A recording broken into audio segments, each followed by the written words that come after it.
I've done a show with Layla. You have not, really? I swear to God. But on Whose Line Is It Anyway, they brought her out as a guest. Oh, my God. Wayne Brady and I had to sing a song to Layla Ali, and she was awesome. She was great. Oh, that's amazing. But also, she, talk about being intimidating. Like, she's never lost a fight. I've never lost a fight. Yeah. Have you ever fought Layla Ali? I've never fought anyone. Have you ever thrown a punch in anger at somebody? Have you ever actually like thrown a duke at someone? I don't think I can tell some of these stories. It was your wife. Yes. It was your wife. But oh my God! In my defense, they were children. No. And they were welding. I've come close. I do lose some sanity in those moments. I just feel like I don't care. I just remembered, and now let's bring Erin out. I punched her in the jaw in my sleep. All right, Erin, come out. Yeah. What? Thank God for saying in your sleep at the end of that. Yeah. I thought you were going to say I punched her in the jaw last Tuesday. No, I physically assaulted Erin in bed. Yeah.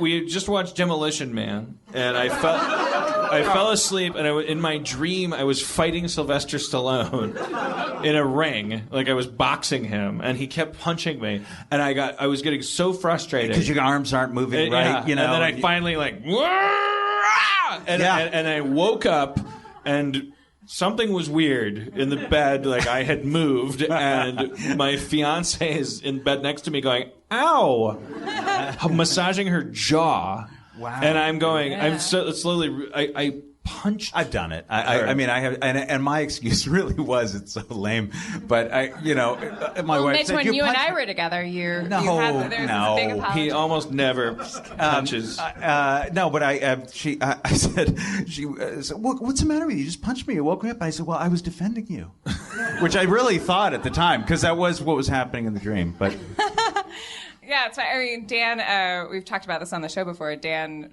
really he's so verbose in his sleep in a weird way, in a haunting way, because it's not...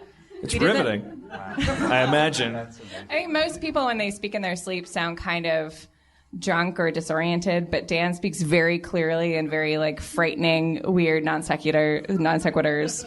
Also non-secular, though. Non-secular. I get down to mythological business. There is no God. God walked down from I actually think it's the best part of the documentary. I saw an early cut. It's all the and that stuff of you asleep.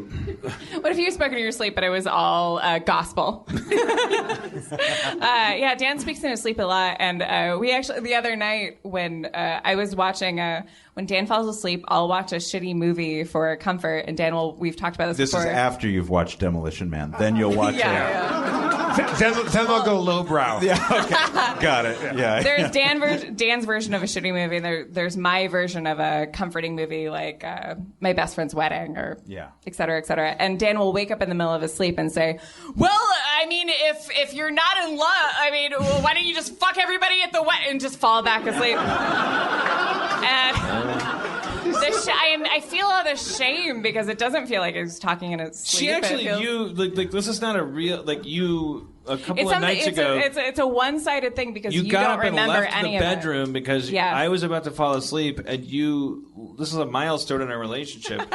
You left the bedroom to go finish watching a romantic comedy in a different room because you knew, air quotes, knew that if you continued watching it in bed, I would have notes in my sleep. Yeah. And I wasn't mad. I kissed you and patted your bottom, and I walked into the other room. And You powdered his bottom? I patted his bottom. That's how he likes to be greeted. You know that. My bottom self-powders. Gross.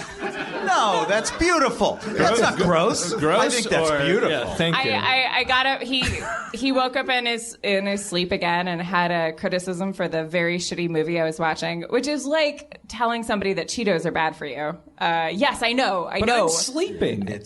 What? I'm sleeping. I know. Well, but then you wake. But this is why we've evolved as a couple, because you woke up and I hate to tell you guys what I was watching. I was watching How to Lose a Guy in 10 Days. Oh. How to Lose an Audience in 8 seconds. Dan, wake up! Dan, wake up!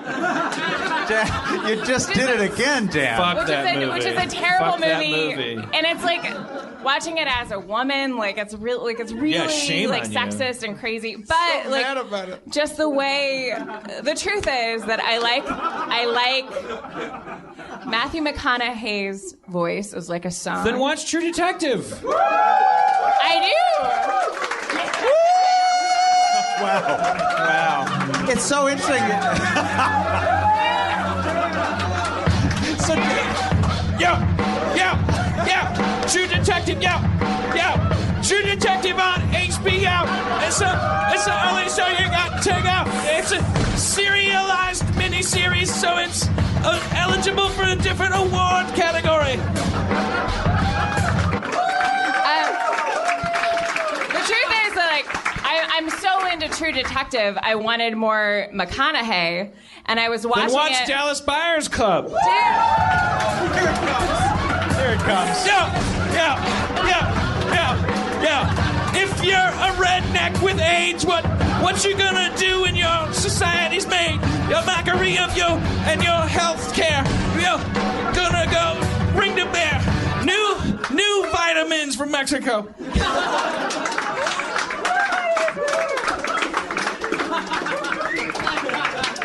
Well, thanks, Dan. I hadn't seen that yet. I watched it because like I've watched. Wouldn't that be great if that was the musical event at the Oscars, by the way? It's like, like they just didn't get, like at the last minute, like, Dan, we heard you do an amazing tribute. We haven't seen your Philomena. I'm sure it's amazing. I know I'm not alone in like the amazing discovery that Matthew McConaughey is a great actor. So it's funny watching him in these really shitty movies. So anyway, so you will Then watch Surf's Up, bro. Wait, what's it called? Surfer.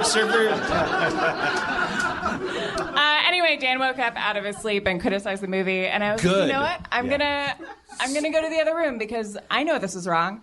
It's like I was doing crack in bed. He was like, "Don't do crack in bed." Yes, I know. Yes, I'll do it in the other room. So I kissed him goodbye. That movie's a piece of shit. I fell asleep at the point where that movie spent 10 minutes depicting in real time Kate Hudson learning to play a card game. What? Yeah. She spends 10 minutes of that movie. What game? It's called Bullshit. Bullshit. It's really charming. It's kind of like in Good Will Hunting when they just take 8 minutes to just tell you a street joke. It's just a story point. It's not a so good it's like, movie. Minnie Driver, tell us a joke. Okay, I'm going to tell you this joke. All right, once upon a time, and there's no like. This is a medium that Also, the message of invented that- the montage. also the Fucking move past it. Bad. Show a calendar page going like this. Come back and say, "Oh, Minnie Driver, what a great joke." The Lumiere brothers knew to do that. You fucking forgot it now? Yes. Now? They didn't show My the whole life horse is race. trickling away. So, does two pair, does that beat a full house? She's just, Let's go back to the like, start. Wow, the game of bullshit, you gotta call bullshit when you call bullshit. No, okay, bullshit. And you're supposed to be so delighted by the whole thing, and I just want to... Matthew must have been McConaughey's notes. voice is I'll- like a heart. Oh no, his voice is like a guy who's trying not to project. He's just doing that. He's just doing that movie thing. No, that voice He's trying to reaches be- me. he's trying- Anybody all can, right. Yeah. if you don't exhale as you talk, anybody can sound like Matthew McConaughey. It's know. nothing. It's nothing. His voice is It's like like a he started wave his covered in career- icing. It's like how Christian Slater started his career trying to sound like Nicholson, which is true, by the way. Yeah. Which is true because a friend, don't my know. friend Jimmy Is it knows me? his mother. And, Am I Christian Slater? yeah, exactly. you named my other voice crush. Pump up the volume, like Christian Slater. Meow. But they're also just copies of other guys because Matthew McConaughey is doing Paul Newman, and Sure. Well, I don't know. Really? You think yeah. that? Oh, Yeah. definitely. But Yeah. still, that doesn't. I mean, I still appreciate Christian Slater's voice. I think Paul Newman's a million times cooler and sexier than Christian Slater. I mean, not now, but yeah, right. I like when Kurt Russell in Big Trouble in Little China is doing John Wayne, and that's great because he just picks one movie to be John Wayne, and that's hilarious. Also, that movie that holds up. Yeah, it does hold up.